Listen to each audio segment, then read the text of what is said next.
নবম pay scale কার্যকরের চূড়ান্ত ঘোষণা ১২ গ্রেডে নতুন কাঠামো ৯০% পেনশন ও ৩০% মহার্ঘ ভাতা চালু দীর্ঘ প্রতীক্ষার অবসান ঘটিয়ে অবশেষে কার্যকর হতে যাচ্ছে সরকারি চাকরিজীবীদের বহুল প্রত্যাশিত নবম জাতীয় পে স্কেল আজ মঙ্গলবার সকাল ১০টা থেকে পে কমিশনের গুরুত্বপূর্ণ বৈঠক শুরু হয়েছে যেখানে নবম পে স্কেল বাস্তবায়নের চূড়ান্ত সিদ্ধান্ত গৃহীত হচ্ছে বলে নিশ্চিত করেছেন সংশ্লিষ্ট সূত্র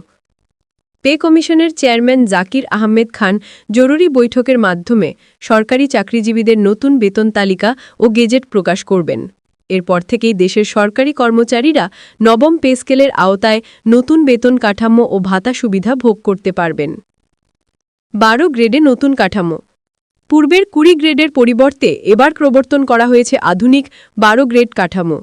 পে কমিশনের একজন ঊর্ধ্বতন কর্মকর্তা জানান দীর্ঘদিনের বৈষম্য দূর করতেই এই পরিবর্তন আনা হয়েছে নতুন কাঠামোতে ১/৪ অনুপাতে বেতন নির্ধারণ করা হয়েছে প্রাথমিকভাবে ১/৮ অনুপাতের প্রস্তাব থাকলেও তা বাস্তবায়নযোগ্য নয় বলে মত দিয়েছে অর্থ মন্ত্রণালয় নতুন বেতন ও ভাতার নতুন হার নবম পে স্কেলে দেশের প্রায় ১৪ লক্ষ সরকারি চাকরিজীবীর জন্য সর্বনিম্ন বেতন নির্ধারণ করা হয়েছে ৩২,০০০ টাকা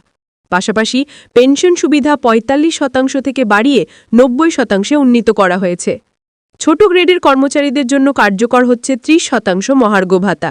অর্থ মন্ত্রণালয়ের সূত্র জানায় বেতনের পাশাপাশি বাড়ি ভাড়া চিকিৎসা ভাতা ও অন্যান্য সুবিধার ক্ষেত্রেও পুনর্বিন্যাস করা হচ্ছে অর্থ উপদেষ্টার নেতৃত্বে গুরুত্বপূর্ণ বৈঠক আজকের বৈঠকে অর্থ উপদেষ্টা ড সালাউদ্দিন আহমেদ সভাপতিত্ব করছেন বৈঠকে কে কমিশন অর্থ মন্ত্রণালয় এবং জনপ্রশাসন মন্ত্রণালয়ের কর্মকর্তারা উপস্থিত রয়েছেন প্রধান উপদেষ্টা বিদেশে অবস্থান করলেও তার প্রতিনিধি দল বৈঠকে অংশ নিচ্ছে বলে জানা গেছে অর্থ উপদেষ্টা জানান সরকারি চাকরিজীবীদের দীর্ঘদিনের বৈষম্য দূর করতেই নবম পে স্কেল বাস্তবায়ন করা হচ্ছে বাজার দরের সাথে সামঞ্জস্য রেখে ন্যায্য বেতন কাঠামো তৈরি করা আমাদের মূল লক্ষ্য সমাবেশ ও পরবর্তী ঘোষণা সরকারি চাকরিজীবীদের সংগঠন আগামী ১৭ অক্টোবর রাজধানীতে এক সমাবেশের ডাক দিয়েছে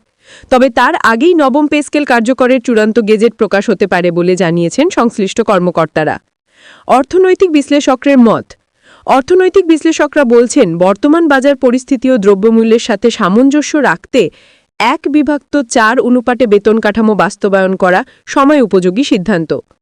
তারা মনে করেন নতুন পে স্কেল কার্যকর হলে সরকারি চাকরিজীবীদের জীবনযাত্রার মান উন্নত হবে এবং ভোক্তা খাতেও পতিবাচক প্রভাব ফেলবে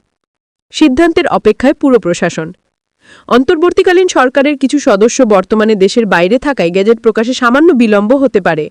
তবে পে কমিশন নিশ্চিত করেছে যে আগামী রবিবারের মধ্যেই নবম পে স্কেল কার্যকরের আনুষ্ঠানিক ঘোষণা আসবে